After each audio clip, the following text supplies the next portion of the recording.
Porque esse tipo de desejo promove uma série de cobiças dentro de nós. Ele diz o seguinte: vocês cobiçam coisas e não as têm, matam e invejam, mas não conseguem obter o que desejam.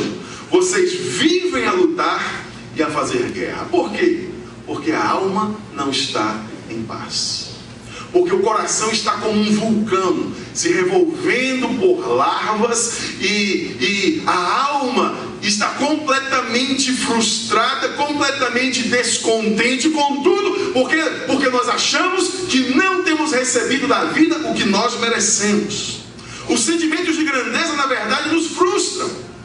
Nós ficamos completamente frustrados, com um sentimento de derrota dentro da nossa alma. Ficamos deprimidos. Por quê? Porque nós achamos que as pessoas nunca nos veem como elas deveriam nos ver. Eu quero dizer uma coisa para você: abandone esse tipo de pensamento, porque isso é ilusão. Isso é uma ilusão. Jamais as pessoas verão você como você quer que elas te vejam. Jamais. E na verdade, muito provavelmente nem você é dessa forma, nem eu sou dessa forma. Nós os seres humanos, fazemos muitas vezes uma pintura em nós, e nós mostramos esse produto para as pessoas, e queremos que as pessoas olhem para nós e nos vejam como nós estamos buscando mostrar. Mas eu quero dizer para você que esse é o maior inimigo da maturidade. Que enquanto a nossa vida permanecer nessa pintura, enquanto nós estivermos tão preocupados com esse verniz, não estou chamando ninguém de cara de pau não, tá? Por favor. Enquanto nós estivermos com esse verniz no nosso rosto, nós não conseguiremos amadurecer em nossa alma e em nossa vida. Porque na verdade, esses sentimentos de grandeza que nós temos, essa vontade de ser grande, é uma denúncia de como nós verdadeiramente nos sentimos. Por que nós queremos ser grandes? Porque nós achamos que somos inferiores. Eu acredito que essa sensação de inferioridade que habita a alma de muitas pessoas é um produto ou é um fruto do pecado. É por causa das nossas fantasias de grandeza que nós não aceitamos envelhecer. Por quê? Por que algumas pessoas têm tanta dificuldade quando vão chegando à 5ª década da sua vida? Na 4ª década, geralmente a gente tem a crise dos 40, né? E eu bem sei o que é isso. Mas na 5ª década, às vezes as pessoas começam a ter crise por conta da velhice. Porque sabem que estão a uma década de se tornarem anciãos. E aí fica em crise. Por quê?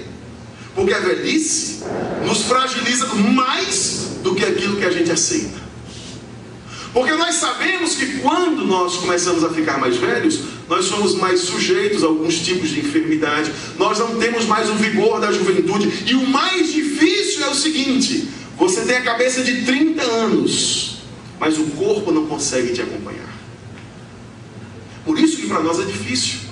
Porque nós não queremos conviver com limitações. Nós não queremos entender que somos seres limitados.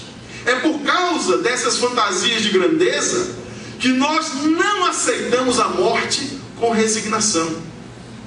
Alguns dizem que nós nos tornamos sábios quando nós aceitamos a morte. Porque é quando aceitamos a morte que aceitamos a finitude. Na verdade, alguns dizem que a essência da filosofia é aprender não apenas a viver, mas principalmente aprender a morrer. Então é por causa das nossas fantasias de grandeza que nós não aceitamos a morte. Por quê? Porque a finitude e a sensação de impotência que a morte nos revela destrói o sentimento de grandeza do ser humano. Porque ele percebe que não é tão grande quanto pensa. Porque ele percebe que não é infinito quanto ele pensa. Por isso não adianta negar. O alvo supremo de 99% das pessoas que estão nessa sala é tornar-se imprescindível. É tornar-se necessário, não útil. Tornar-se necessário, imprescindível em algum contexto. E isso muito mais atrapalha do que ajuda. E isso tira completamente a maturidade ou a possibilidade de amadurecermos, de vermos a vida com toda a sua beleza e com toda a sua feiura, de vermos as pessoas com toda a sua beleza e com toda a sua feiura, de aceitarmos as coisas como elas são e ainda assim crescermos diante daquilo tudo que nos rodeia e que nos acontece. Por essa razão, essa mulher, conhecida como a Sirofenícia ou a mulher cananeia, é um maravilhoso exemplo de grandeza. Por que ela é um maravilhoso exemplo de grandeza? Porque, ao que tudo indica, ela está completamente fora desse jogo do ego. Por quê?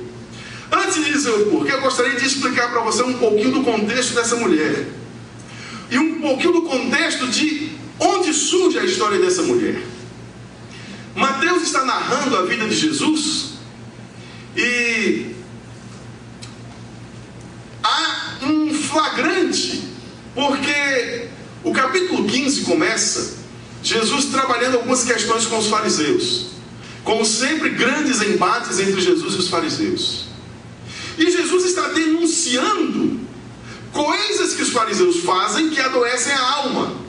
Coisas que fazem parte dessa fantasia da alma de ser grande. E por esta razão, a prepotência dos judeus levou muitos daquele povo a considerar as suas tradições como sendo algo muito maior e muito mais profundo do que qualquer outra revelação de Deus. E em razão disso, eles imaginaram que aquilo, ou como se come, contamina também a alma. E Jesus diz o seguinte para eles: vocês estão enganados, porque eles criticaram Jesus e os discípulos, dizendo o seguinte: por que aqui os teus discípulos comem sem lavar as mãos? E aí Jesus, como sempre, tem uma palavra pronta, uma palavra de sabedoria para explicar a verdade da vida. E ele diz o seguinte: olha, vocês estão enganados, eu estou falando com as minhas palavras, porque não é o que nós comemos, não é o que entra pela boca que contamina a alma. O que contamina a vida é o que sai da boca do homem. Porque da boca do homem é que saem as maldades, as mentiras, as prepotências, o orgulho, os assassinatos. Todas as coisas ruins começam no coração do homem. O que é que Jesus estava dizendo? Para ter cuidado com aquilo que vai no coração. Nesse momento, Jesus está falando sobre a maneira como muitos judeus lidavam com a Escritura, porque eles legalizavam biblicamente a sua maldade, porque eles encontravam argumento bíblico para legalizar as covardias que eles faziam. Como por exemplo, no próprio contexto aqui, nos versículos 5 a 7 do capítulo 15, Jesus denuncia que muitos daqueles homens, para não sustentar os seus pais na velhice, faziam uma doação dos seus bens ao templo. Então eles não poderiam vender, eles não poderiam fazer nada para beneficiar outras pessoas. O que é que eles estavam fazendo? Mas também eles ficavam com aqueles bens até o dia da sua morte. O que é que eles estavam fazendo? Somente preservando os seus bens. E muitos deles desprezavam o seu pai na velhice, a sua mãe na velhice, dizendo: eu não posso te ajudar, porque tudo que eu tenho eu consagrei ao templo do Senhor. E Jesus está denunciando esse tipo de coisa. E assim, queridos, acontece nos nossos dias. Muitas vezes as pessoas estão pegando a palavra de Deus e estão usando a Sagrada Escritura para justificar a sua própria maldade, o seu próprio coração ruim. E é exatamente isso que Jesus está dizendo, está enfatizando. O mal não é aquilo que entra pela boca do homem, porque aquilo que entra pela boca do homem, a natureza se encarrega de fazer todo o processo. O mal é o que sai da boca do homem, porque o que sai da boca do homem são os conceitos, o que sai da boca do homem são as elaborações, o que sai da boca do homem são as decisões que ele toma, e é isso que influencia para o bem ou para o mal a vida das pessoas. Em síntese, Jesus não encontrou maturidade no coração daqueles homens que usavam a lei de Deus para justificar suas atitudes egoístas, mas ele encontra maturidade no coração